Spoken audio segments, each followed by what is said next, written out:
Tip top. Bon, eh bien, bienvenue à cette heure d'entretien dédiée à la PDG, qu'elle soit grande ou petite, faite très vite ou un peu plus lentement. Je pense que tout le monde aura des questions et tout le monde sera certainement aussi intéressé de savoir comment Arnaud se prépare pour cette PDG.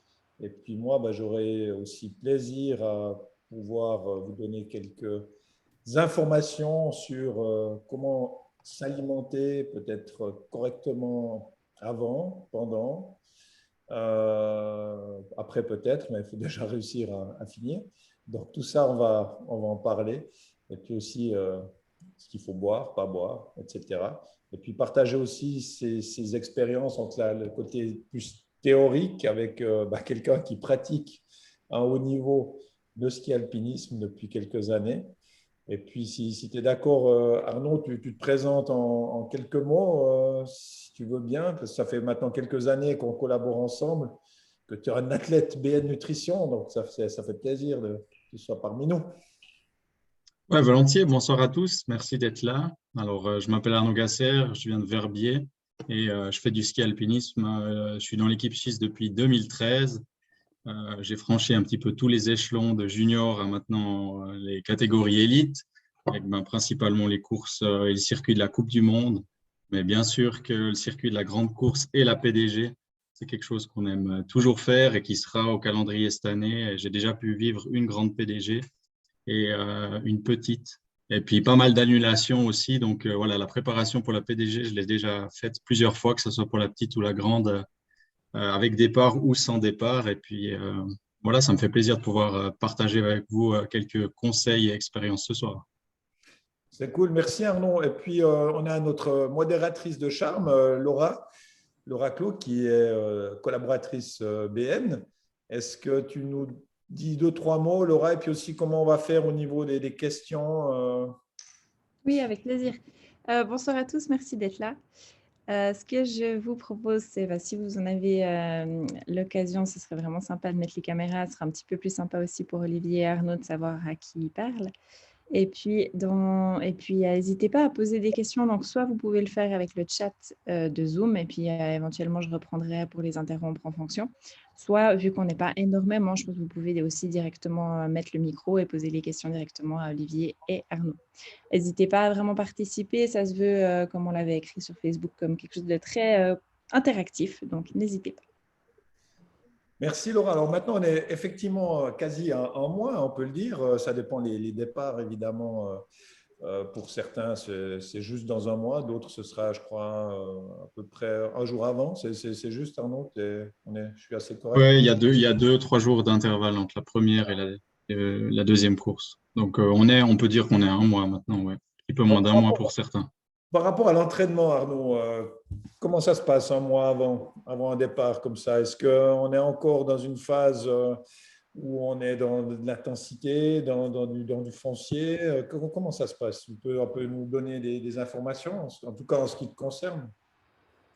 Ouais, c'est la grande question, en fait, parce qu'en un mois, on peut changer euh, pas mal de choses, mais il faut faire attention parce qu'on est dans une période qui est assez proche de la course et il y a le risque de vouloir trop faire, vouloir trop bien faire.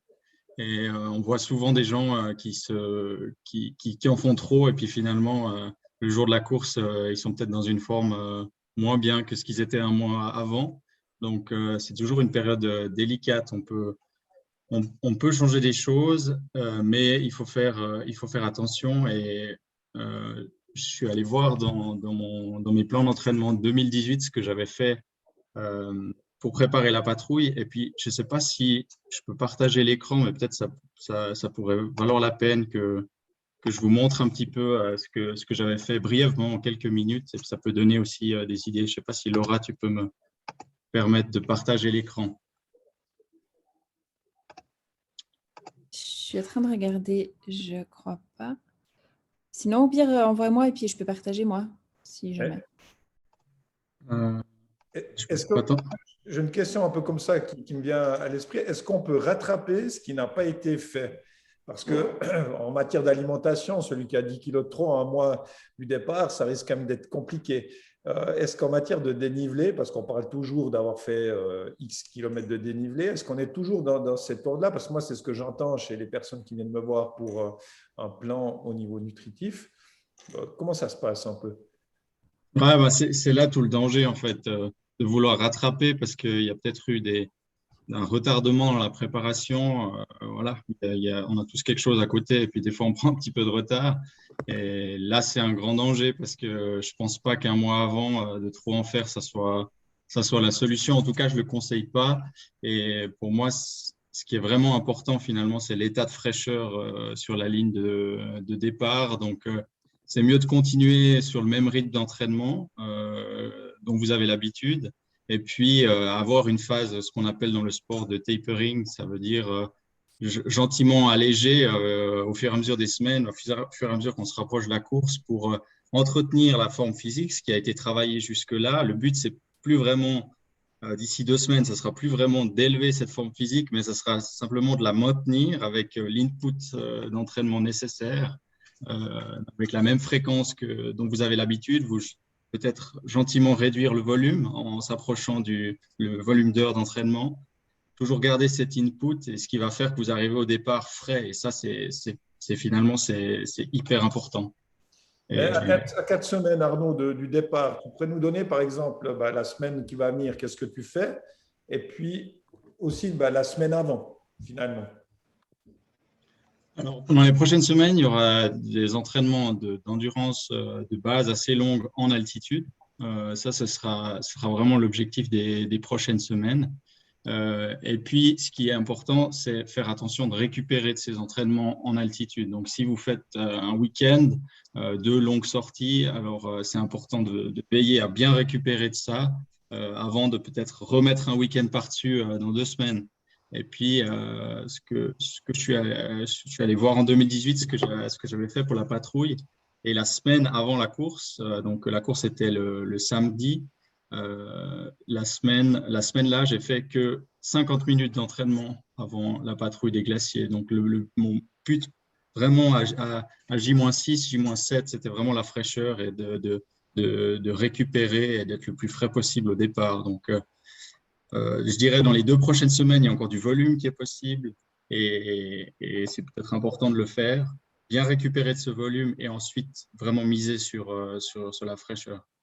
Et puis, les conditions de course, pour moi, c'est aussi quelque chose de très important. Tu dis qu'il faut, si tu pars à 3 heures du matin, tu ferais 2-3 sorties avant à 3 heures du matin, ou bien combien de fois on devrait se mettre finalement dans la position la même que celle de la course? Toi, tu le fais comment ça?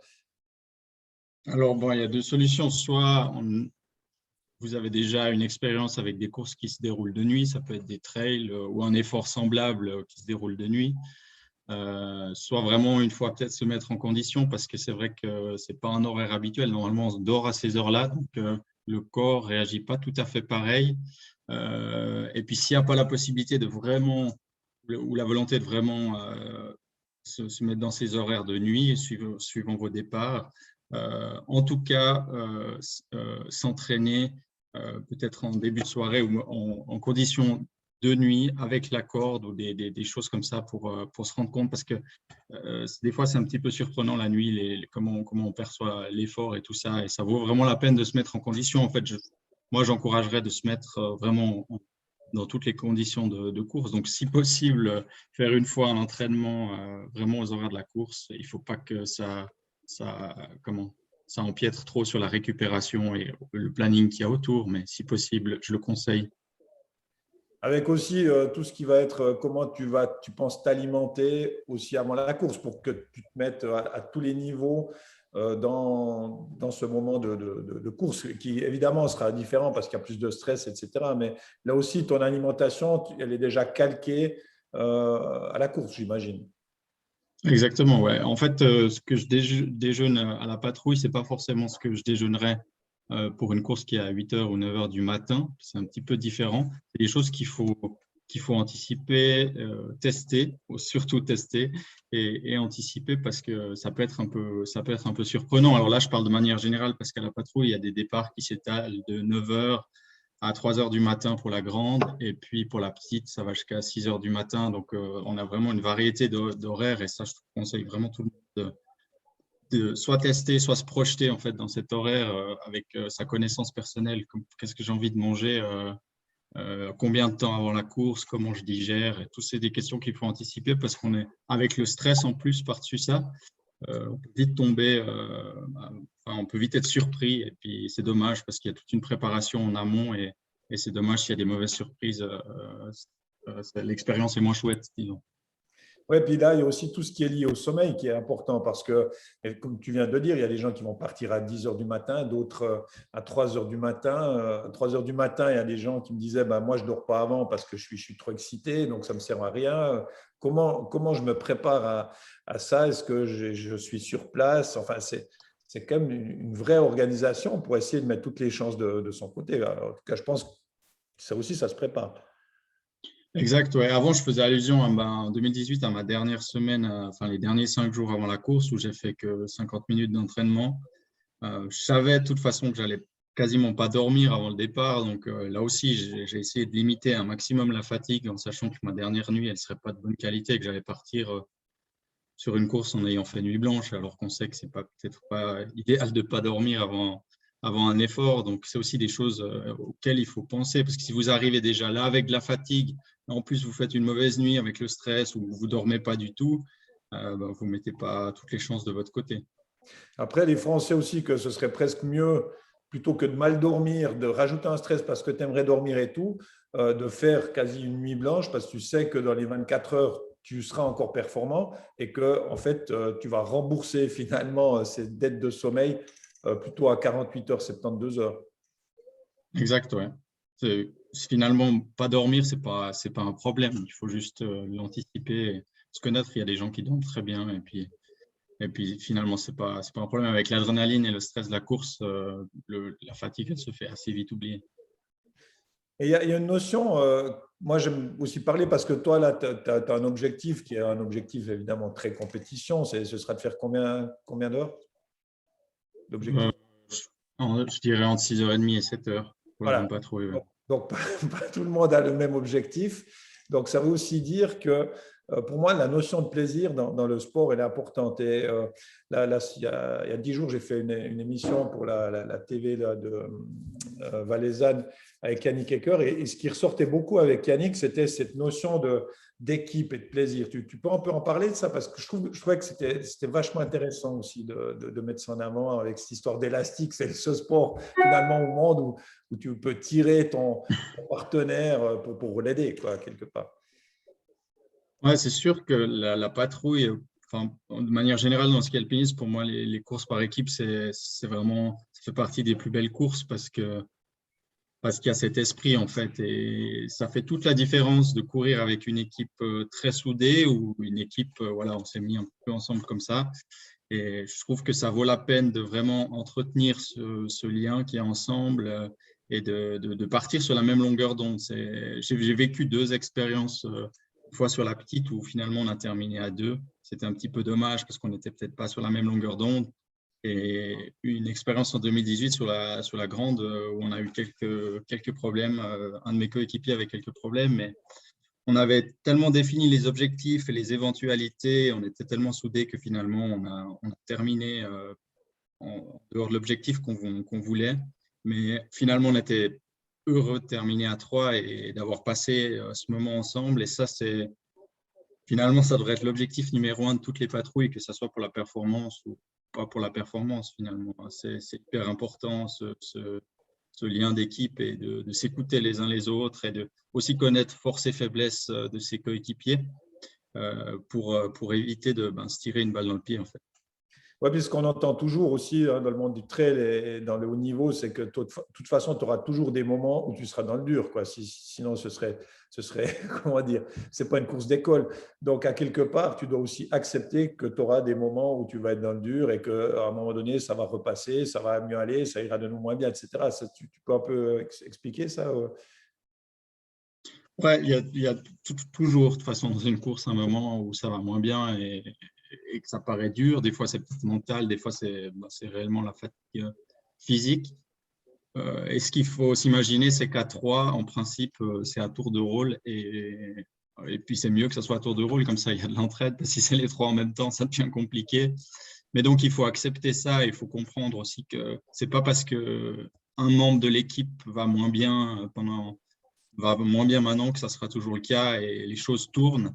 Et ça, il faut le garder à l'esprit et ça peut beaucoup fluctuer. Moi, je me rappelle avoir été pas bien juste en dessous de tête blanche et me dire ouf, ça va être compliqué pour la suite et on ne sait pas pourquoi après ça tourne et ça faut toujours garder à l'esprit en fait mentalement, voilà, accepter ce moment difficile et puis se dire que bon bah, on attend des jours meilleurs mais ça vaut la peine de comprendre un petit peu ce système, de pas en vouloir au coéquipier qui est pas bien et de pas s'affoler parce qu'on parle de courses assez longues. Donc, il y a de toute façon la possibilité après que ça tourne et de se rattraper si l'objectif après c'est un temps. Donc, voilà. Mais toi, tu te prépares mentalement parce qu'on sait très bien que énormément de stress peut quasiment faire qu'une personne viderait une partie de ses stocks de glycogène. Donc, si elle fait tout pour les renflouer, et puis tellement elle est stressée qu'elle se vide de son énergie, hein, finalement, est-ce que toi, bon, tu as de l'expérience, ça fait quelques années que tu es au plus haut niveau, mais comment tu travailles à ce niveau-là? J'ai le souvenir en 2018 de m'être fait un petit peu rattraper par le stress parce que finalement c'est complètement différent de ce que j'avais l'habitude de vivre en Coupe du Monde comme stress et comme ambiance. Et j'étais sur cette ligne et dans ma tête, je me disais, ouais, là tu es à Zermatt, je m'imaginais sur la carte où c'était Verbier au milieu de la nuit où je devais passer et les minutes avant le départ, c'était horrible. J'étais vraiment très, très stressé. Et c'est sûr que quand on stresse beaucoup, ça m'est déjà arrivé que ça épuise en fait. Et on a l'impression d'avoir déjà vidé de l'énergie. Donc après, pour dissiper ce stress, ben, voilà, on a des coéquipiers qui sont là pour ça. Ça peut être discuter avec, un petit peu rigoler et peut-être prendre un petit peu les moments avant le départ à la rigolade. Ça fait du bien toujours. Et puis de se focaliser sur le bon moment qu'on va passer en équipe et l'objectif. Parce qu'il y a aussi des délais, hein, d'après ce que j'ai compris, et ça, c'est un stress chez certains participants, participantes, c'est d'arriver sur le premier délai. Je ne sais pas exactement, tu sais mieux que moi expliquer bien entendu ça, ou sinon tu es éliminé. Donc là, j'ai entendu pas mal de personnes qui sont venues me voir, qui me disaient ça, c'est quelque chose qui me stresse, quoi. Ouais, je ne connais pas exactement les délais.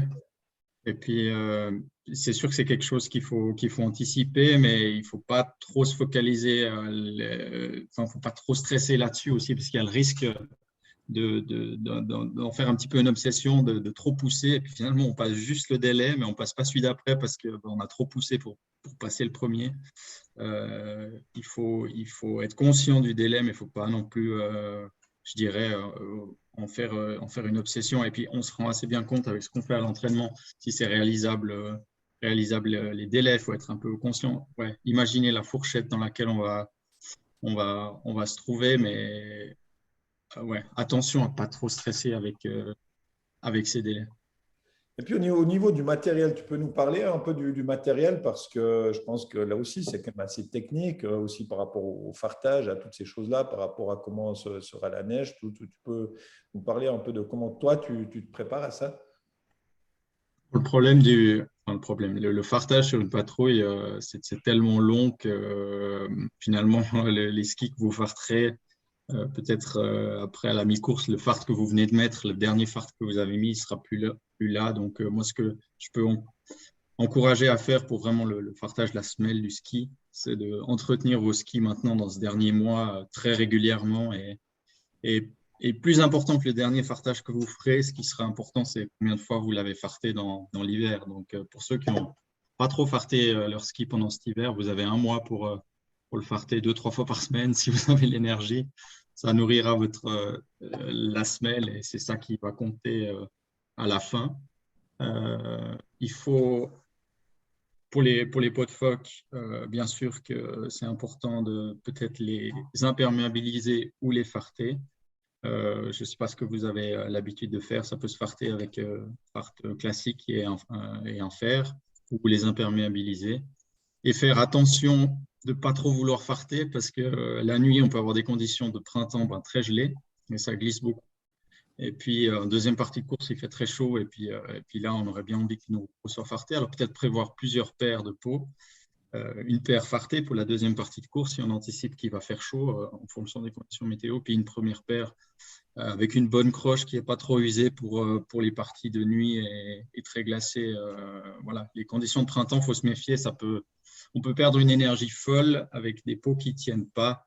Et on doit tout compenser sur les bras. Et là, on tire des cartouches, on tire un peu des cartouches dans le vide, comme on dit. Et puis ça, il faut anticiper. Alors, contrôlez vos pots, dans quel état elles sont, imperméabilisez-les pour la deuxième partie de course.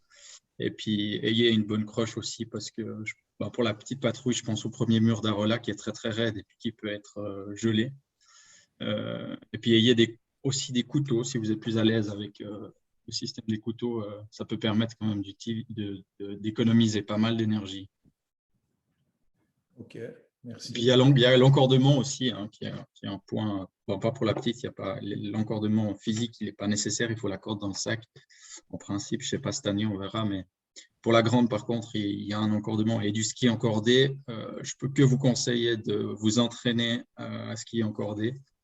S'il y a aussi des questions sur comment réaliser la corde avec l'élastique pour permettre plus de fluidité, ça, je peux aussi y répondre maintenant ou bien plus tard. En tout cas, maintenant, volontiers, si vous avez quelques questions sur le matériel, avant qu'on passe peut-être plus aussi au côté alimentation. On a juste une question qui est tombée un petit peu avant, mais pour les entraînements d'endurance de base en altitude, quelqu'un demande quelle altitude? Alors, ça, c'est la grande question. On sait que les recherches montrent que pour avoir vraiment une adaptation avec l'altitude, il faut quand même passer pas mal d'heures continuellement en altitude. Ça peut commencer à 2000, 2500 mètres. Ça dépend un petit peu aussi où vous vivez. Donc, finalement, l'objectif pour la patrouille, c'est peut-être plus d'aller voir comment votre corps réagit là-haut, de vraiment faire une acclimatation à proprement parler. Enfin, c'est très individuel, hein, l'altitude. Il y a des gens qui se sentent tout de suite très bien. Il y en a qui ont besoin de quelques jours. Il y en a qui ont tout de suite des maux de tête. Donc, ce que je peux encourager, c'est vraiment aller passer du temps aux altitudes où la course va passer. Ça ne vous sert à rien d'aller à 4500 mètres. La course, elle ne va pas passer à 4500 mètres. Donc, aller tester un petit peu, je dirais 3005, 3006, c'est un peu les hauts points de la patrouille et voir comment votre corps y réagit. On a tous un certain palier où on ressent un peu plus l'altitude, où il y a un passage un peu plus dur, et puis après, ça donne le tour. Et ça, je peux que vous encourager à aller un petit peu identifier ces zones personnelles, comment vous vous sentez. Et puis, passer des week-ends, si la météo le permet, un petit peu en altitude c'est plus de l'acclimatation et puis se rendre compte de ce que ça va donner. Parce que moi, j'ai pas mal de personnes, mais plus chez les femmes qui ont des problèmes de migraine à l'effort, souvent, et c'est parce qu'elles boivent clairement pas assez et souvent que de l'eau. Et ce que je leur dis toujours, c'est que le minimum, c'est eau, sucre et sel. Le sodium est aussi très important pour le cerveau. Le sucre, évidemment, à l'effort, donc aussi nourrir les fonctions cérébrales. Donc, si on ne veut pas partir sur des boissons d'effort plus spécifiques, vraiment, le minimum, ce sera aussi eau, sucre et sel par rapport à cette acclimatation qui est évidemment différente vu qu'on a moins d'oxygène, bien sûr. Et Arnaud, Ouais. par rapport à ce que tu disais avant, quelqu'un aimerait volontiers quelques détails sur la préparation de la corde. OK. Alors, pour la grande patrouille, ce qui est intéressant, et c'est autorisé de le faire, c'est de pouvoir mettre un élastique en fait, le long de la corde. Et le but, c'est de créer des boucles. Et puis, comme ça, en descente, l'élastique en fait, va créer une zone tampon pour les à-coups en fait, entre les coéquipiers. Ça va permettre de gérer un petit peu des fois les différences de vitesse. Et pour ça, ce qui est important, c'est de respecter la distance d'encordement entre chaque patrouilleur. Et donc, vous aurez une corde de 30 mètres, c'est la longueur minimum. Et sur ces 30 mètres, il n'y a pas la totalité qui sera utilisée. Donc, il y a une réserve de corde. C'est à vous de déterminer quelle longueur qui va aller dans votre sac. Ensuite, il y a l'encordement du premier patrouilleur. Ensuite, il faudra déterminer une longueur de cet élastique en fait, qui va jouer la zone tampon. Donc, élastique au repos, il faudra qu'il ait la bonne longueur. Une fois que vous avez déterminé les bonnes longueurs entre les patrouilleurs, vous tendez cet élastique au repos en parallèle de la corde. Et attention à bien prendre en considération les nœuds. Il y aura des nœuds dans cette corde, donc il faut que les distances soient respectées avec les nœuds d'encordement. Donc, ça vaut vraiment la peine de faire une fois la corde chez vous. Hein. Contre le matériel, vous irez sans la corde préparée, mais essayez-le vraiment avant parce que la veille, la chambre d'hôtel, c'est peut-être un peu source de stress. Donc, je reprends les élastiques, 2 élastiques, vous préparez avec la bonne distance au repos. Une fois que vous avez ces distances, vous tendez l'élastique vraiment au maximum en parallèle de la corde. Vous les ligaturez à une distance qui vous convient, ça c'est personnel, la longueur de la distance entre chaque boucle. Vous les ligaturez avec ces petites ligatures d'électricien, entourées avec un petit peu de scotch pour l'assurer. Et puis, quand vous allez remettre l'élastique au repos, ça va former les boucles de la corde. Et donc ça, vous faites 2 fois en fait. Ça fait entre l'équipier numéro 1, le 2 et un deuxième élastique entre le 2 et le 3. Ensuite, ce que je peux vous conseiller pour éviter les problèmes de nœuds et de retard, parce que c'est du temps qui est vite perdu et c'est dommage au moment de l'encordement, c'est que celui qui est tout devant ou tout derrière, ça soit la personne qui porte la corde et qui soit déjà encordé au départ avec son baudrier. Et l'autre extrémité de la corde, vous l'attachez en dehors. Si vous utilisez la poche à crampons, vous attachez cette corde en dehors du sac et en ayant l'autre extrémité finalement qui n'est pas mélangée à la corde, ça évitera les nœuds. Et quand vous arrivez au lieu de l'encordement, un équipier vous prend le bout de la corde et simplement la tire dehors et vous n'aurez pas de nœud si vraiment vous avez gardé l'extrémité dehors de la corde. Et là, on peut s'encorder finalement en continuant à marcher si toutes les choses sont... si vous avez respecté toutes les étapes. Donc, point important, premier ou dernier patrouilleur déjà encordé au départ, et ensuite, prévoyez les nœuds, faites déjà le premier nœud, et puis l'autre extrémité attachée en dehors du sac pour permettre le déroulement finalement assez facile de la corde et l'encordement même en marchant. Et garder les bonnes distances, c'est ce qu'on nous demande depuis 2 ans, donc ça devrait aller aussi. Ouais. Alors là, il y aura plus que les distances réglementaires, hein, il y aura quelques mètres, donc vous serez safe. Et du coup, à ce propos, on a Pascal qui pose la question suivante. Quelle est la meilleure stratégie pour la descendre avec la corde, en triangle ou l'un derrière l'autre? À nouveau, c'est un petit peu, c'est au bon vouloir de l'équipe et du feeling. Personnellement, je ne suis pas fan du triangle parce que la personne qui est devant du triangle, elle a une personne à sa droite et une personne à sa gauche. Et si elle s'écarte un petit peu trop, la personne au milieu, elle peut vivre des moments un peu rock'n'roll en descente en plus de nuit. Donc, moi, je conseillerais, après, faut tester, je conseillerais plutôt l'un derrière l'autre et le meilleur skieur au milieu. C'est la position la plus dure parce qu'il faut suivre celui de devant, mais il faut aussi gérer le rythme de derrière et la personne du milieu, elle est constamment en tension de l'élastique de la personne de devant et de derrière parce que c'est jamais très, très fluide. Donc, vraiment le meilleur skieur au milieu. Et si c'est possible avec la configuration que vous voulez à la montée aussi. Et puis finalement, la position arrière, finalement, c'est assez facile parce qu'il va suivre. Et la personne de devant, elle aura toujours l'impression, et ça c'est important qu'elle en ait conscience, elle aura toujours l'impression que ça va pas assez vite. Mais nous, on a vraiment essayé en 2018, on a passé un entraînement pendant plusieurs heures de jour et après de nuit on a passé chacun à toutes les positions pour vraiment se rendre compte de ce que l'autre vivait. Et ça, c'est important parce que devant, on a l'impression d'être au ralenti. Au milieu, on a l'impression que ça va à 120 à l'heure. Et celui de derrière, finalement, ça va parce qu'il voit en fait ce que fait le 1 et le 2. Donc, bon, pour résumer, je conseillerais dans l'axe le meilleur skieur au milieu et beaucoup de pratique et de s'imaginer ce que la personne derrière vit en faisant l'expérience une fois. Ok, cool. Tip top. Bah, si tu es OK, on va parler un peu d'alimentation. On va peut-être commencer aussi par la boisson. Après, on reviendra à comment tu manges avant, mais au niveau de la boisson, toi, comment tu fonctionnes sur une épreuve comme celle-là? Bon, en répétant que tu l'as fait quand même plus vite que la plupart des gens, mais comment tu bois toutes les 5 minutes? Tu bois comment ça se fait? Comment ça se passe? C'est peut-être un peu plus espacé que toutes les 5 minutes, mais j'essaye d'être très régulier et puis depuis le début. Et ça, c'est un point que je me suis rendu compte, c'est que des fois, avec le stress du départ et tout ça, et puis aussi on est de nuit dans des horaires qui sont un peu spéciaux, j'avais pas forcément, je ressentais pas l'envie de boire, même que l'effort il était élevé.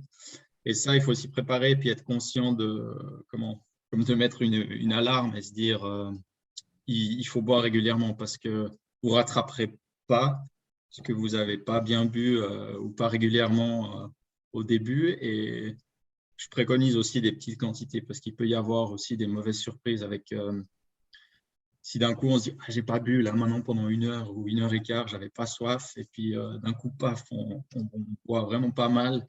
Et en plus, la gourde était un peu l'extérieur, il fait bon froid, c'est du liquide très froid sur l'estomac d'un coup. Et là aussi, on a vu parfois des assez mauvaises expériences. Donc, je vous conseille régulièrement et dès le départ, et même si vous n'avez pas envie, parce que si vous oubliez ou vous passez ces moments importants d'hydratation, je pense qu'on le paye plus tard, en fait.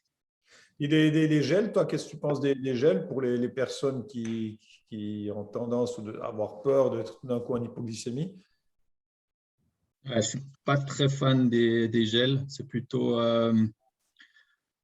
disons, un dernier recours que j'en utiliserai. Moi, je préfère une boisson qui convient bien, qu'on digère bien, qui apporte la bonne énergie et très, très régulièrement. Ça me paraît plus linéaire dans le temps qu'un gel, parce qu'après, ça fait quand même beaucoup de gel. Si on part sur une optique de gel, après, il y en a qui le tolèrent très bien et puis qui déjouent un petit peu les pronostics de la théorie, puis qui peuvent, je sais pas, manger 20 gels sur une patrouille, mais je le conseille pas trop. Parce que toi, tu fais la patrouille avec les produits BN Nutrition, mais est-ce que tu rajoutes du sucre? Parce que moi, j'avais naturellement formulé des boissons d'effort qui ne sont pas très sucrées. En parlant aussi avec Yannick, qui lui aussi à l'époque travaillait avec mes boissons d'effort, il me disait que lui, il rajoutait quand même du sucre dedans parce que c'est clair que 10 grammes de sucre à l'heure, dans la théorie, on est quand même un plus. Comment tu fonctionnes? Parce que c'est très personnel finalement. Ça, comme je dis toujours, il faut tester, il faut essayer. Ouais, c'est sûr que c'est pas très élevé si on prend la boisson BN, mais je trouve par contre qu'elle a l'avantage si on la boit régulièrement, moi j'ai pas du tout ressenti le besoin en tout cas de manger avec cette boisson ou de prendre des gels ou des bars en plus. Et donc ça c'est super. Et puis si on voit que c'est pas suffisant, il faut la compléter un petit peu. On en parlait l'autre jour avec peut-être un peu de maltodextrine pour avoir un grammage en sucre un petit peu plus élevé. Mais ça, de nouveau, vraiment, j'insiste là-dessus à tester avant parce que si le matin de la course, on remplit notre gourde puis on se dit OK, je mets encore 4 cuillères de maltodextrine dedans parce qu'aujourd'hui, c'est la patrouille. Puis qu'après, ça passe pas, c'est un peu dommage parce que, ouais, tester avant. Mais ça peut valoir la peine peut-être d'aller au-delà de bien au-delà de ces 10 grammes sur des efforts comme ça. Ouais, tout à fait. 10 grammes par heure, donc. Par heure, exact. Et puis au niveau crampes, toi, tu as déjà eu ce genre de choses parce que quand tu crampes, tu peux aussi te dire, bon, ben voilà, là, je suis cuit, comment ça se passe? Je ne sais pas. Moi, j'ai entendu que certains crampaient. Plus jeune, j'avais pas mal de problèmes de crampes. C'était quand même assez récurrent. Et maintenant, c'est passé. Il y a, je sais pas si c'est encore beaucoup présent, mais les pastilles de sel, bon, ça, pour l'estomac, c'est quand même costaud. Peut-être trouver une autre alternative. Après, si ça vous convient bien, c'est toujours ça que je dis. S'il y a des choses qui marchent et qui ont toujours marché, franchement, changez-les pas parce que voilà, ça a été validé. Et puis, pour les crampes, bon, bah, c'est toujours un petit peu personnel. Mais là, on rejoint de nouveau une hydratation régulière dès le début de la course. Et puis aussi la composition, parce qu'il y a des boissons d'effort qui ont absolument que du sucre. Donc là, ça ne va pas vous aider. Pour les crampes, essayer d'avoir quelque chose de un peu plus complet en minéraux aussi à côté. Je ne sais pas ce que toi, t'en penses, Olivier. Oui, clairement. Puis aussi, ben là, nous, ce qui fait, je pense, la différence et la force, c'est d'avoir des hydrolysats de protéines. Donc, ça va aussi nourrir le muscle pendant l'effort. Et puis, finalement, c'est comment est-ce qu'on absorbe tous ces nutriments. C'est ça qui fait souvent la différence. Si on a des problèmes intestinaux, ben, tout va devenir plus compliqué. D'ailleurs, à ce propos, qu'est-ce que tu penses des ravitaillements qui sont proposés? Alors, sur la PDG, je ne les connais pas. Je connais un peu de manière générale, mais qu'est-ce que tu en penses? Alors, j'ai pas le souvenir de ce qu'il y avait sur les ravitaillements de la patrouille, mais c'est sûr que des fois, quand il fait chaud, on rêve un petit peu d'un coca. C'est bizarre. En tout cas, moi, quand il fait chaud en fin de course, j'aimerais bien un coca et quelque chose un petit peu gazeux. Puis, je sais que c'est pas vraiment bien pour la performance. Alors après, sur la patrouille, et puis là, peut-être qu'on peut en discuter un petit moment, c'est toute la balance en fait entre l'alimentation et l'hydratation performance et aussi le plaisir parce que je pense que c'est une notion à pas négliger parce que l'aspect mental il est hyper important. Alors, il faut mettre dans la balance est-ce que est-ce qu'un morceau de viande séchée, par exemple, qui vous fait tellement plaisir, euh, ben, ça peut être finalement intéressant parce que ça vous rebooste, c'est le petit plus. Donc voilà, je sais pas ce que toi tu en Ben, penses, ça mais va il y a un vraiment. aspect plaisir. Ça, c'est certain. Après, ça va vraiment dépendre aussi si tu fais la patrouille en 12 heures. Si tu veux, l'oxygénation au niveau de l'intestin n'est pas la même que si tu l'as fait en 6-7 heures. Donc, plus tu vas vite, plus tu risques, si tu manges du solide, d'avoir des problèmes intestinaux. Puis, plus tu vas lentement, plus tu pourrais te permettre de manger de la viande séchée à quelque part. Donc, ça dépend beaucoup quand même de ta vitesse et de ta performance par rapport à la digestion de ce genre de produit. Maintenant, c'est vrai qu'un bon morceau de viande séchée, il faudra bien le mâcher, mais c'est quand même aussi assez intéressant à pas mal de niveaux. Moi, je ferai attention aux carrés d'orange, à des choses comme ça, parce qu'on est déjà dans un profil très acidifiant. Et suivant avec quoi on va prendre l'orange, alors ça va être compliqué. Quelqu'un qui prendrait peut-être qu'un carré d'orange avec rien d'autre, il peut s'en sortir. Mais dès le moment où on mélange l'orange avec un autre aliment, ça va créer des soucis au niveau de la digestion. Mais de nouveau, il y a des gens, comme on dit, ils ont des estomacs en béton, il y a tout qui passe, et puis d'autres, alors c'est vite catastrophique. Donc, une fois de plus, faire ces tests avant. Et puis, peut-être que là, bon, de nouveau, sur des très longues courses, parce qu'à un moment donné, les gens ont envie de manger, est-ce que tu veux un peu nous dire ce que toi, tu peux préconiser? Bon, toi, tu ne manges pas, ça on a compris, mais quelqu'un qui ferait sur 12 heures, 8 heures, 9 heures, est-ce que tu as un peu un Alors moi, avis? je pars quand même avec quelque chose de solide avec moi, en plan B, disons. Et puis la dernière fois, c'était sous forme de pâte de fruits parce que avec le froid, ça garde quand même une bonne texture. C'est pas trop dur à mâcher. Et puis j'avais une ou deux pâtes de fruits avec moi si d'un coup j'en ressentais vraiment le besoin en plus de la boisson pour avoir juste cette envie de mâcher quelque chose.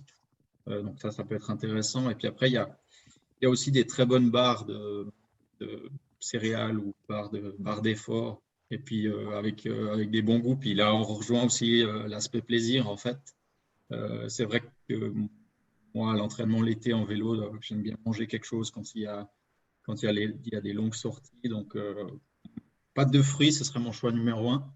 Ensuite, une bonne barre, mais après, attention, avec le froid, ça peut venir du béton. Et puis, alors là, c'est un peu la guerre avec la barre pour la manger. Donc, c'est un petit peu les deux choses que… Après, on peut aussi parler de la fréquence à laquelle les manger. Est-ce que, voilà, est-ce que vous prévoyez manger 12 bars, 20 bars ou 20 pâtes de fruits sur l'ensemble du parcours? Il faut aussi un petit peu s'imaginer le laps de temps entre les moments où vous allez manger. Et pour ça, c'est important de bien visualiser le parcours, le temps que vous allez mettre entre chaque point, entre chaque ravitaillement, peut-être, ou si vous avez Peut-être des pas manger personnes. une barre juste avant quelque chose de très, très pénible, parce que là, ça risque d'être très compliqué. Exactement, ouais. Se rendre compte un petit peu de ces moments-là. Et puis, si vous n'avez rien avec vous puis que vous passez au ravitaillement, il faut se méfier des moments où d'un coup vous avez très faim et puis vous passez sur la table de ravitaillement et que vous passez par la banane, le quartier d'orange, la viande séchée, le chocolat noir et le thé sucré. Et là, si vous faites tout ce temps, il peut y avoir des mauvaises surprises après. Mais c'est sûr que sur le moment, quand on a faim, ben, on veut passer, un petit peu puis prendre tout ça en fait. Donc aussi se méfier de t'en parler avant des mélanges. Et puis ça c'est aussi, de nouveau, on revient à la même chose, tester, savoir ce que vous aimez. Et puis dans les choses que vous aimez, peut-être un peu variées, vous avez des bars qui ont différentes saveurs. Alors des fois, ça fait du bien de changer un petit peu. Oui, tout à fait. Ce qu'il faut savoir quand même, c'est que l'intestin étant peu vascularisé, donc peu oxygéné pendant un effort, si on lui amène des choses, des mauvaises associations, ça va être compliqué. Typiquement, on ne mettrait jamais, par exemple, la viande séchée avec une barre de céréales, parce que ça, c'est quelque chose qui sera vraiment très peu digeste. Donc, on va chercher à faire les bonnes associations pour ne pas avoir plutôt des problèmes intestinaux. Le but, c'est d'avoir plus d'énergie. Et puis, effectivement, aussi de garder du plaisir. Mais par rapport aussi au système nerveux, bah, nous, on travaille là-dedans, BN, depuis des années. Bah, nous, on est assez à fond sur le produit qui est le BN Énergie par rapport au système nerveux pour soutenir ce système nerveux parce qu'on peut avoir des coups de mou. Ça, toi, il y a d'autres personnes, ils prennent de la caféine, mais que de la caféine, pour moi, c'est moins intéressant parce que l'effet est beaucoup plus court. Tandis que si on est sur de la tyrosine avec de la guarana, des vitamines du groupe B, on a un effet qui est beaucoup plus sur la longueur. Tu peux un peu nous parler de l'importance du système nerveux, Arnaud? Ouais, et ça, on l'avait planifié ensemble ben, pour la patrouille en 2018 et le PN Energy, finalement, c'est le produit qui prend pas beaucoup de place et que j'ai utilisé pendant tout le parcours. Donc, ça commence déjà avant le départ. Ça peut, je pense, déjà aider pour leur départ. Si en plus on n'a pas dormi, un petit peu va nous booster là. Et puis après, je crois, de souvenirs, j'en ai pris 4 ou 5 sur toute la course. C'est ce qu'on avait défini ensemble et ça c'est vraiment un petit plus. Et là, on joue sur l'aspect mental aussi et puis niveau d'attention aussi Ouais, c'est élevé. Et vraiment. ce qui est important pour la nuit aussi, pour skier et qui ça demande beaucoup de concentration, la course pendant la nuit. Euh, donc, euh, donc ça, c'est vraiment un atout du côté mental, concentration et niveau d'énergie en fait. On, Ouais. on a juste deux questions par rapport à ce que vous disiez avant par rapport aux crampes. La première personne nous demande si il faut prendre du magnésium liquide pour les crampes et la deuxième demande si le jus de cornichon fonctionne pour les crampes. Le jus de cornichon, c'est un peu un mythe quand il fait très, très, très chaud et puis qu'on prend, puis qu'on est complètement déshydraté.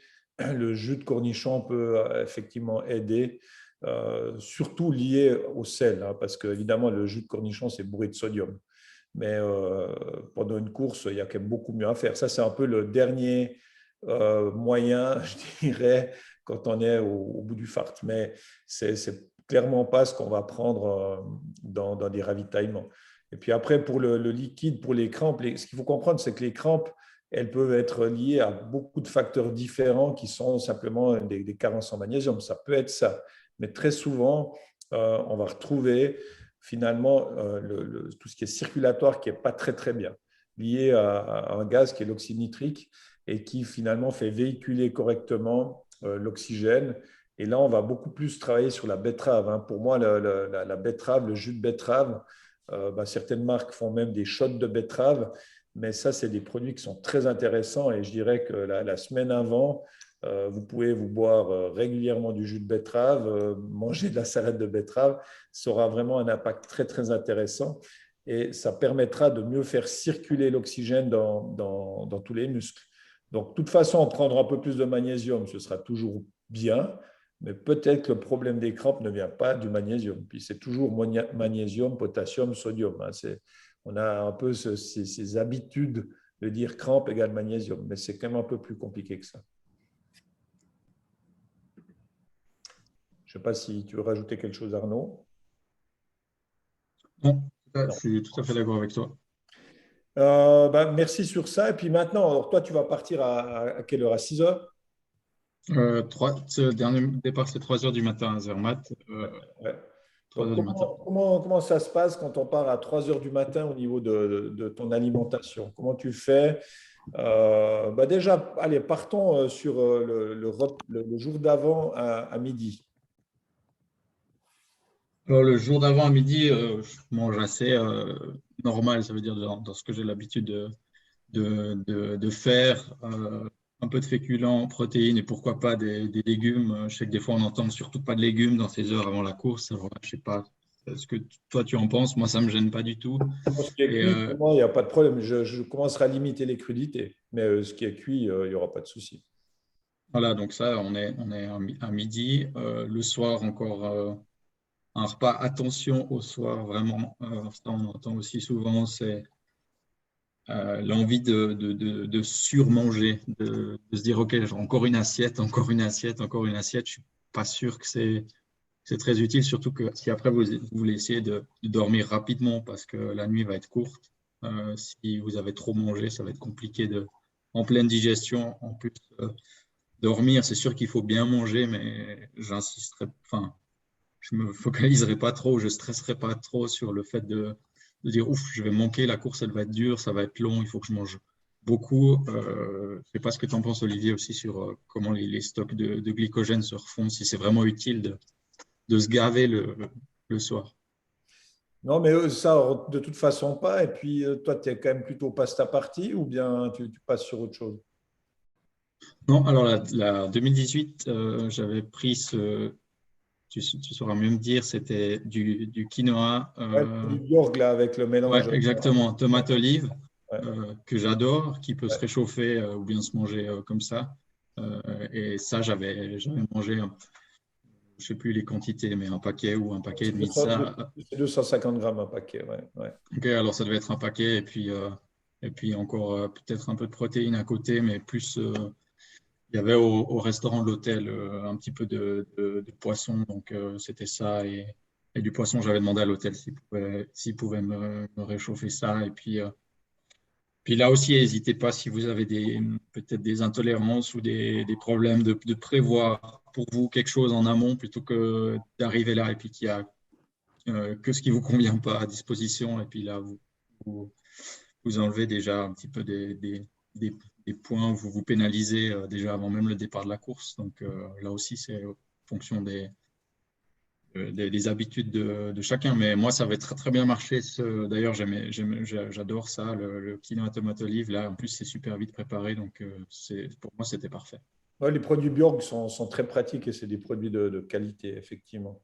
Mais après, tu avais mangé quelque chose une heure avant le départ ou bien c'était fini? Oui. Ouais, après, j'ai encore remangé plus tard. Et ça, c'était de la purée de patates douces. Alors, j'adore la patate douce et c'était super. On en avait aussi discuté ensemble. Et franchement, c'était top. Parce que au vu de l'horaire, finalement, ça peut se tourner un petit peu comme un déjeuner, si on aime déjeuner un petit peu sucré, avec quelques cranberries ou de fruits secs dedans, ou alors une purée avec un petit peu de sel et de poivre. Ça peut aussi dépendre. Mais pour moi, la purée de patates douces, j'avais trouvé ça vraiment bien, agréable, digeste. J'avais du plaisir à la manger aussi à cet horaire-là. Donc, c'est ce qui s'est passé. Ouais. Ce qu'on pourrait imaginer, si les gens ont de la peine à digérer, des fois, c'est que de toute façon, on n'est pas fait pour manger à 1 heure ou 2 heures du matin. Donc finalement, d'autant plus si on est stressé, on pourrait très bien boire juste ce qu'il faut en matière de boisson et puis ne pas manger. Ça pourrait être possible. Par contre, il faudra être après régulier dans la boisson d'effort.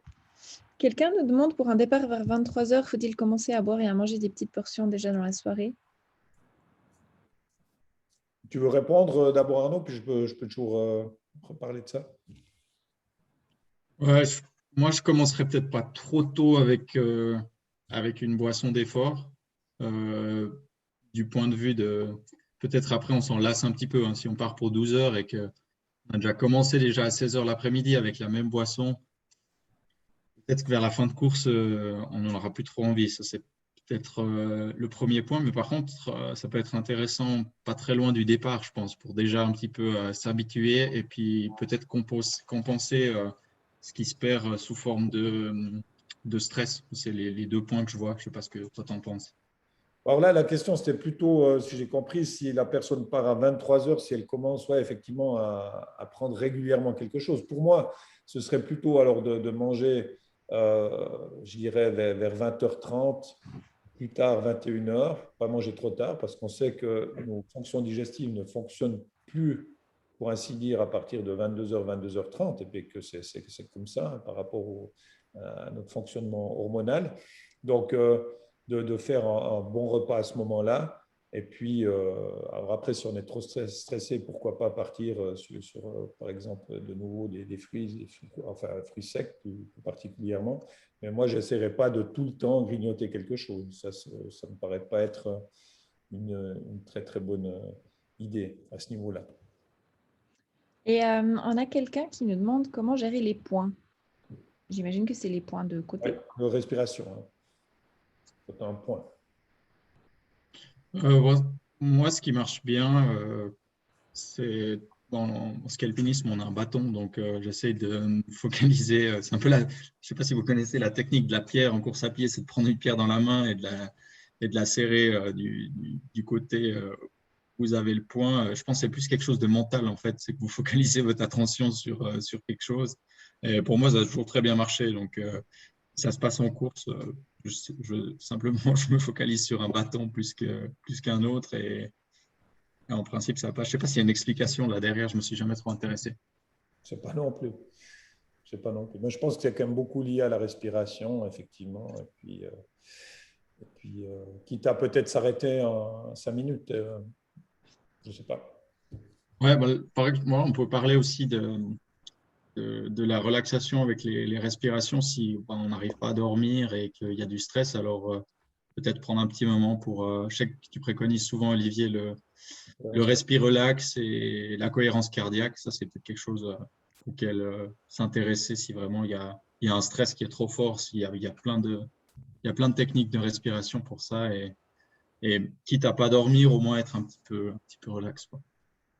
Mais pour revenir sur aussi l'organisation des repas, bah, hier j'étais à Rome, puis il y avait le marathon de Rome aujourd'hui, et on était dans un petit restaurant, et il y a des gens qui faisaient le marathon, et puis ils venaient voir s'ils pouvaient manger quelque chose. Et ça me surprend toujours finalement qu'ils ne se soient pas organisés pour ça. Ils n'ont pas de resto, ils débarquent à 20 heures, le lendemain ils font quand même un marathon.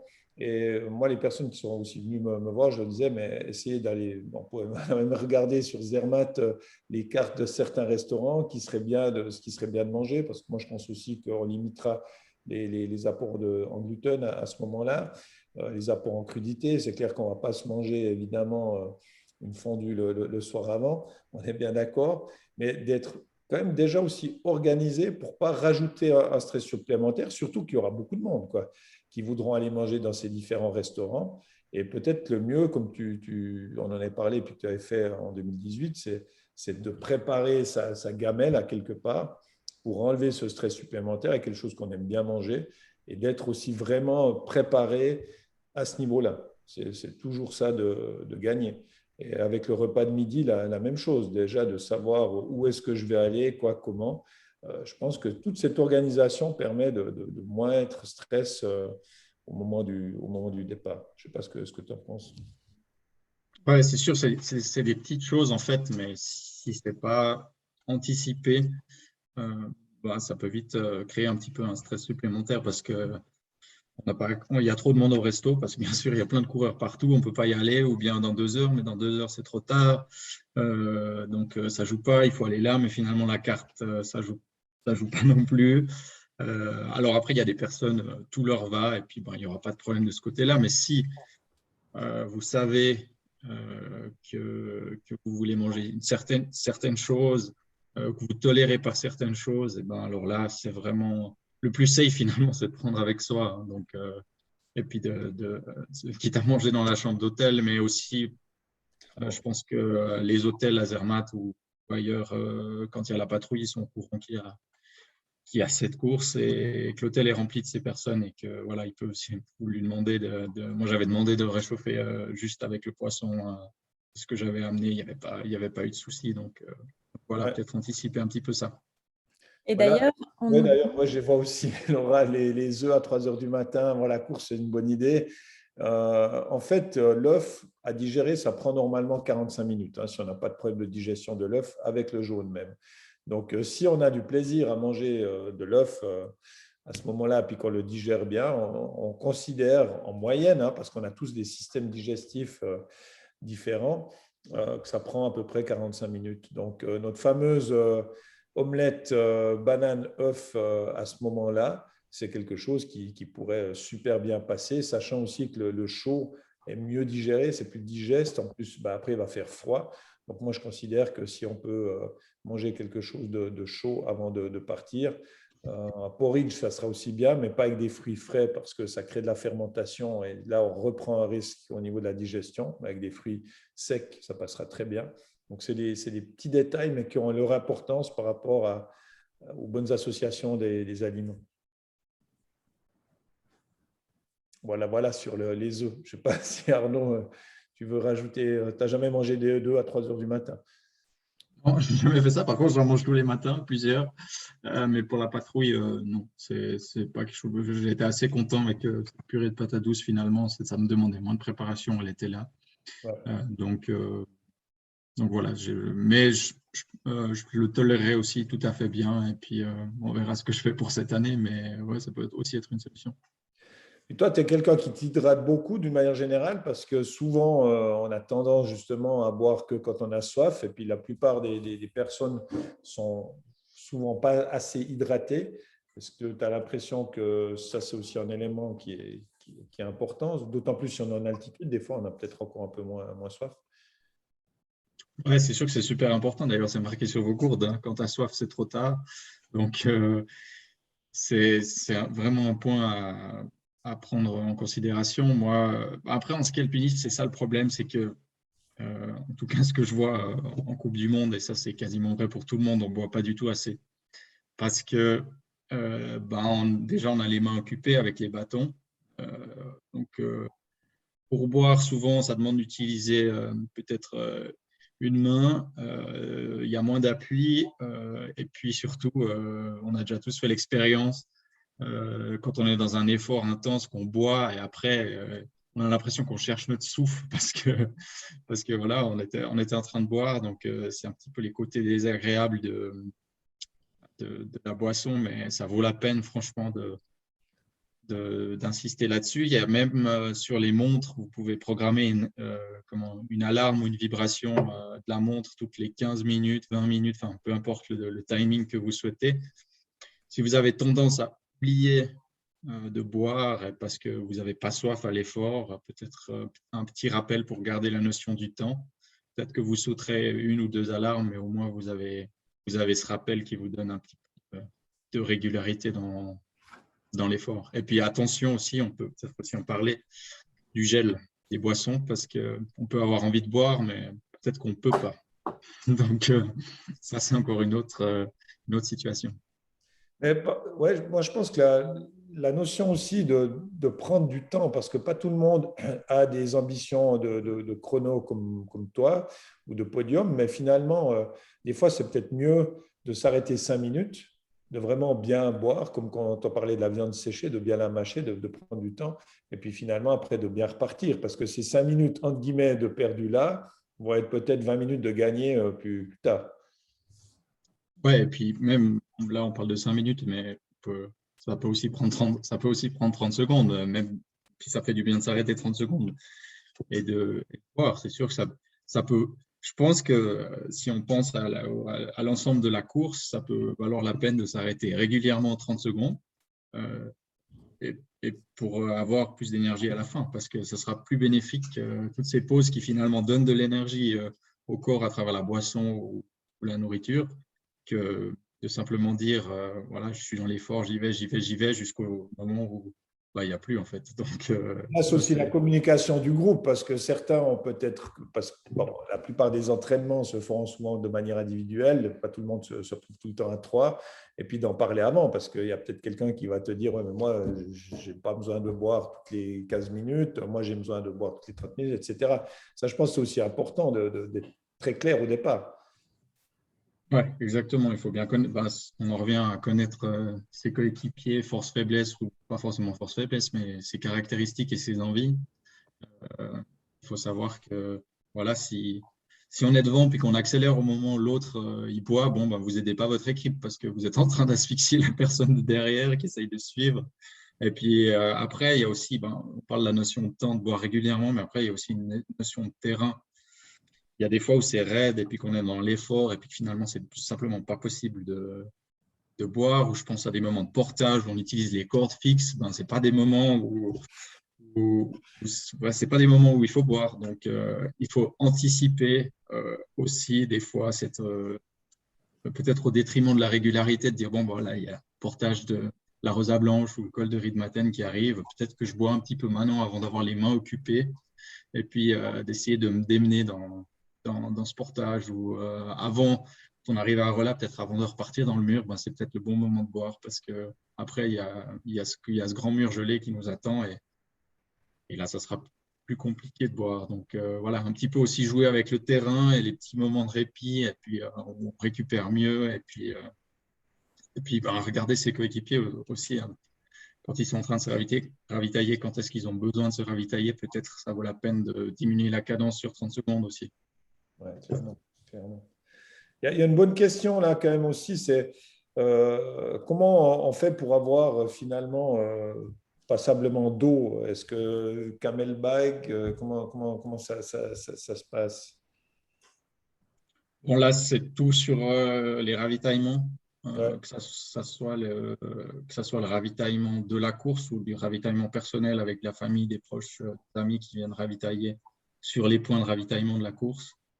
Et donc là, c'est ce qui permet en fait de splitter toute cette quantité d'eau. Moi, j'utilise des flasques. C'est ces gourdes souples là qu'on voit beaucoup maintenant dans le trail. Ça s'utilise beaucoup. C'est bien parce que ça peut se mettre dans une poche de la combinaison ou de l'habit et que c'est proche du corps. Et donc là, on anticipe un petit peu le gel. Ça peut se mettre dans différents supports. Après, le camelback est très bien. Attention au gel du camelback parce que oui, le camelback, il est dans le dos, souvent au chaud, mais le tuyau, il est à l'air libre. Et si vous avez 5 cm de tuyau ou même 1 cm de tuyau qui gèle, c'est fini. Donc là, la petite astuce, si vous aimez bien utiliser le camelback, c'est toujours peut-être le lever et rappuyer sur la pipette pour refaire descendre le liquide derrière. Alors c'est un petit peu ennuyant à faire, mais ça vaut la peine pour pas que ça gèle. Ou alors la gourde classique finalement avec un support pour la gourde. Ouais. Là aussi, il y en a qui aiment bien la mettre dans la poche à crampons sur un support. Ce qui est l'avantage de la flasque, c'est que ça peut se mettre dans une poche d'habit et puis rester au chaud. Ok.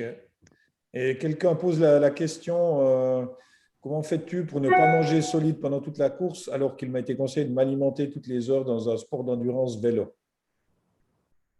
Là, de nouveau, on en revient à la chose de chacun un petit peu ses habitudes. Hein. Moi, je vois aussi dans les camps d'entraînement avec l'équipe suisse, quand on s'entraîne tout tranquillement, il y en a qui ont besoin de manger 1, 2, 3 barres pendant 3-4 heures d'entraînement. Il y en a 1 par heure. Et puis, il y en a seulement de la boisson.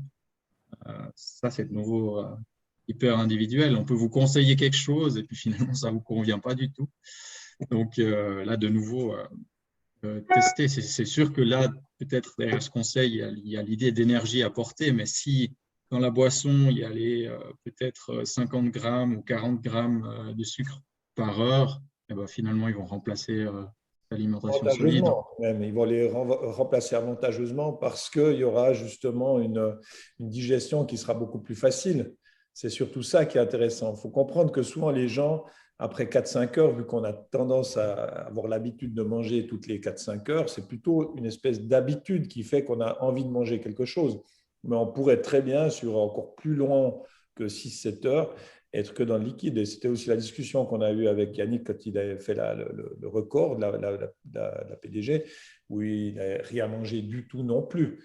Donc voilà. Après, moi, je collabore par exemple avec quelqu'un comme Xavier Thévenard qui, lui, a l'habitude de manger les bars Baou pour pas parce que c'est son sponsor aussi, mais pour ne pas les citer. Et puis, ça marche bien avec ces bars Baou. Donc, finalement, comme tu dis très justement, c'est très personnel. Ce qui est intéressant, mais pas le jour de la course, c'est peut-être de tester, de faire les choses de manière différente pour se dire, ah ben tiens, avec ça, je me sens encore mieux, puis je suis encore plus performant, etc.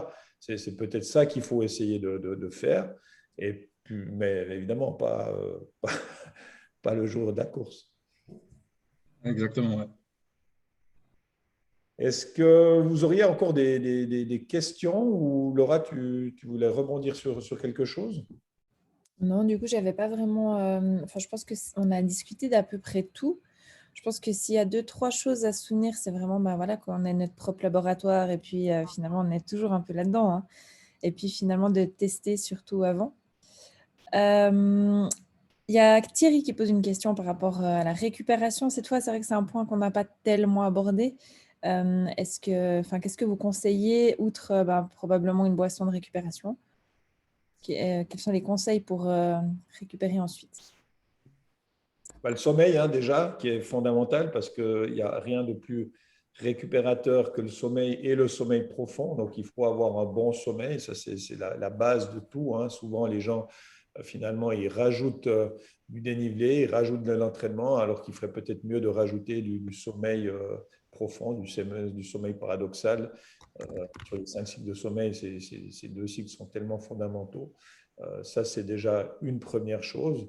Et puis cette fraîcheur aussi mentale, hein, d'avoir la niaque, d'avoir du plaisir. Moi, je vois beaucoup de gens qui sont surentraînés parce qu'ils ont le système nerveux autonome qui est plus très équilibré, avec le parasympathique qui prend le dessus sur le sympathique. Donc, ça devient un peu, souvent je dis dans le surentraînement, c'est un peu des morts vivants, c'est-à-dire que bon, ça va, mais ils ont perdu de la flamme.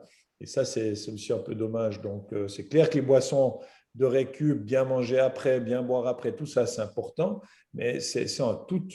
Et c'est d'arriver frais finalement à cette course avec du plaisir. C'est toujours cette fameuse notion de plaisir. Arnaud, tu veux ajouter quelque chose par rapport à ça?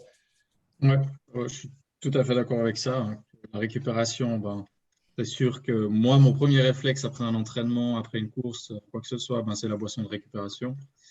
Mais c'est pas que ça non plus, comme tu le dis, c'est le sommeil, c'est le plaisir, c'est pas trop faire. Voilà, la boisson de récup, elle va pas tout sauver.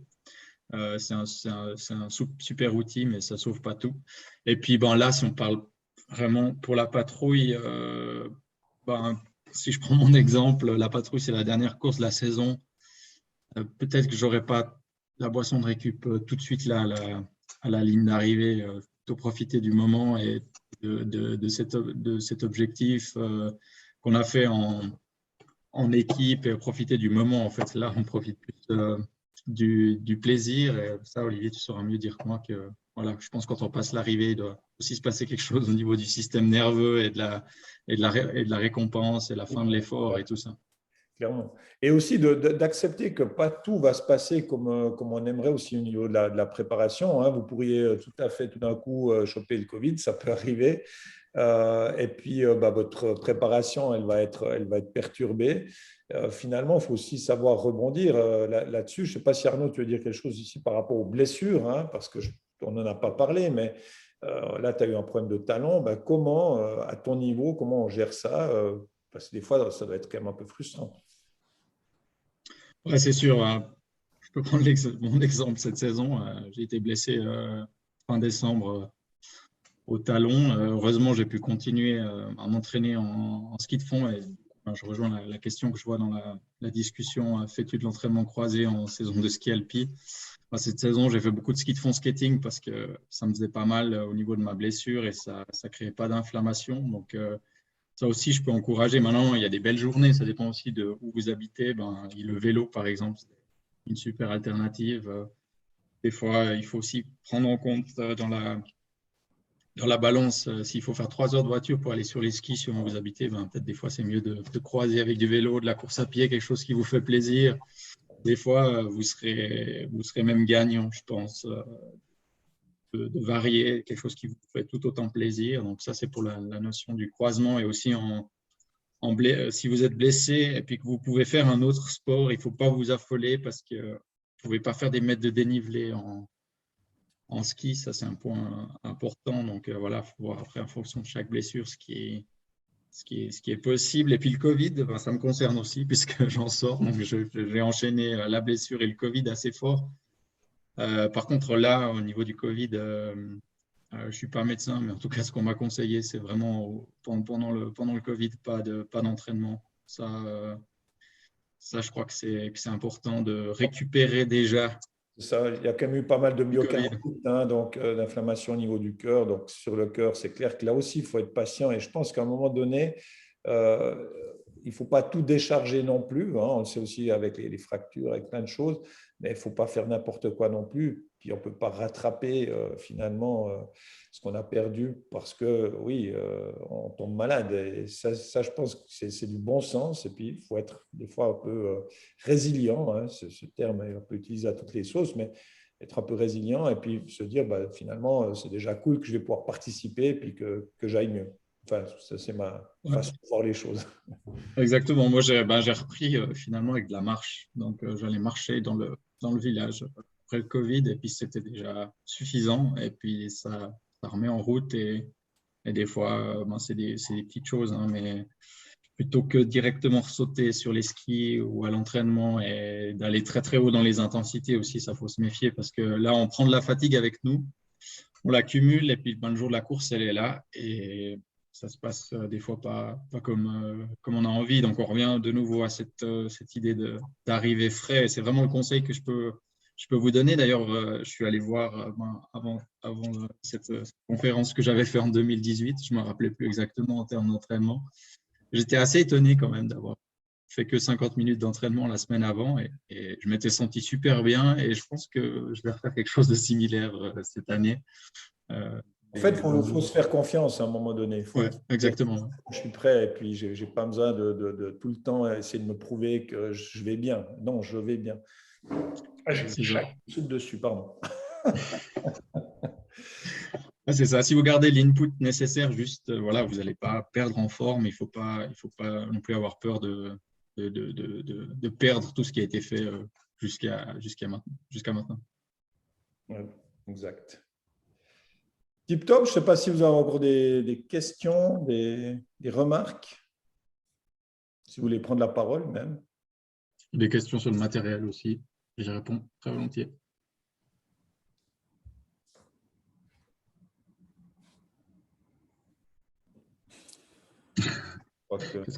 Qu'est-ce qu'on peut faire pour qu'il neige? Il va neiger ce week-end. Suffisamment. Il faut tout faire pour que le réchauffement de la planète ne continue pas. Oui, exactement. C'est vrai que ça, c'est une autre question cette année, l'enneigement et les glaciers. Il n'y a pas beaucoup de neige, normalement. De ce que j'ai vu, en tout cas du côté de Verbier, je pense que ça peut encore tenir un mois. Donc, on verra ça. C'est quelque chose qu'on ne peut pas influencer, malheureusement. Donc, Non, on espère tous que ça parte parce qu'il y a une préparation là derrière, il y a un objectif, il y a un esprit d'équipe et il y a vraiment cet objectif et cette aventure à laquelle on a envie de participer. Donc, ouais, tout ce qu'on peut se souhaiter. Et moins de peau de phoque. Oui, c'est possible aussi. Beaucoup de courses à pied, moins de peau de phoque. Et de se préparer à ça aussi. Exact, ouais. Par rapport au clock, il y a beaucoup de gens qui font des des cloques. Là, j'ai une petite… ça me fait penser à notre ami Patrick qui est là, qui m'a montré ses pieds après son dernier petit tour de la semaine passée. Est-ce que là, tu peux aussi donner quelques informations? Toi, tu as déjà eu ça. Est-ce que c'est quelque chose d'assez récurrent? Ouais, et ben, ce qu'il y a à la patrouille, puis ce qui engendre aussi plus facilement des cloques, ben, c'est la chaleur, parce que il peut faire très chaud en deuxième moitié de course ou en deuxième partie de course. Et donc, on est dans les chaussures de ski, c'est en principe prévu pour des températures négatives, et puis d'un coup, c'est un petit peu la fournaise avec ces températures de printemps, et puis là, ça favorise les cloques. Moi, ce que je fais depuis maintenant, c'est que j'utilise une pommade, ça s'appelle NOC, c'est une pommade anti-frottement, ça renforce aussi un petit peu le pied, j'en mets régulièrement. Et puis, si c'est vraiment des cloques talons, moi, je peux que vous conseiller, ça se trouve dans les commerces de sport, ça s'appelle EasyFit, c'est un petit manchon néoprène. En fait, ça vient juste créer une petite interface entre la chaussette et la peau, et la chaussette et le chausson, ben, ça viennent créer du frottement sur ce petit manchon néoprène. Et puis là, ben, franchement, je l'utilise tout l'hiver. Hein. C'est vraiment un super produit si vous avez facilement des cloques au talon. Je peux peut-être vous le mettre dans le chat, je ne sais pas exactement comment ça s'écrit, mais quelque chose comme ça, je crois. En matière de nutrition, je vous conseille vraiment aussi de consommer régulièrement de l'huile d'onagre parce qu'on sait que ça nourrit très, très bien la peau. Donc, vous pourriez très bien aussi, à partir de maintenant, vous complémenter en huile d'onagre en consommant facilement une cuillère à soupe par jour ou sous forme de gélule, à vous de voir. Ça peut être aussi quelque chose d'assez intéressant. Tip top, ah ben voilà, EasyFit, EZEEFIT, EasyFit. Merci. Bon, en tout cas, merci. Merci à vous d'avoir été là ce dimanche soir. Et puis, on ne peut que vous souhaiter vraiment beaucoup de plaisir, une belle course. Ça, c'est, je pense, le principal. Et puis, la performance viendra automatiquement, certainement, si on a aussi du plaisir. Ouais, merci d'être venu, merci. Et puis ben, à tous, une superbe course. Et puis j'espère que tout le monde pourra prendre le départ et que tout le monde pourra réaliser ses objectifs. Voilà, c'est tout ce que je vous souhaite. C'est top. Laura, tu veux avoir le mot de la fin? Oui, tout à fait. Ça revient beaucoup dans les messages, tu verras, Arnaud, mais je crois que le caractère très pratique de tes réponses ont été vraiment appréciés. Donc, merci beaucoup. Merci d'avoir accepté de partager ce moment avec nous. C'était un immense plaisir. Et merci Olivier également d'être entré de Rome pour ça. Avec plaisir. Et s'il y en a qui ont des questions techniques sur le matériel qui leur viennent par après, vous pouvez me contacter sur les réseaux sociaux. Et moi, je veux juste finir aussi là-dessus. Ça fait plaisir d'avoir des gens comme Arnaud. Moi, j'ai d'abord commencé à travailler avec Yannick Ecker, qui était quelqu'un qui partageait et qui partage toujours beaucoup. Arnaud, je pense que tu pourras le dire, qui était toujours à disposition là-dedans. Et puis, on travaille aussi avec Arnaud parce qu'il y a cette notion de partage. Et puis, pour nous, c'est quelque chose de fondamental. On n'a pas la science infuse, on n'a pas la vérité. Comme on a dit, on est un peu chacun notre laboratoire. Mais si on peut permettre que finalement, on progresse dans notre sport, tout en ayant bien sûr beaucoup de plaisir, c'est super bien. Et je pense que pas tous les athlètes sont dans le partage. Et nous, on a cette notion pour BN Nutrition qui est vraiment importante. C'est cette notion de partager de l'info. Et puis, après, à vous de tester. Exactement. Merci beaucoup. Et bonne rentrée pour ceux ou celles qui sont dans la voiture, comme Sophie.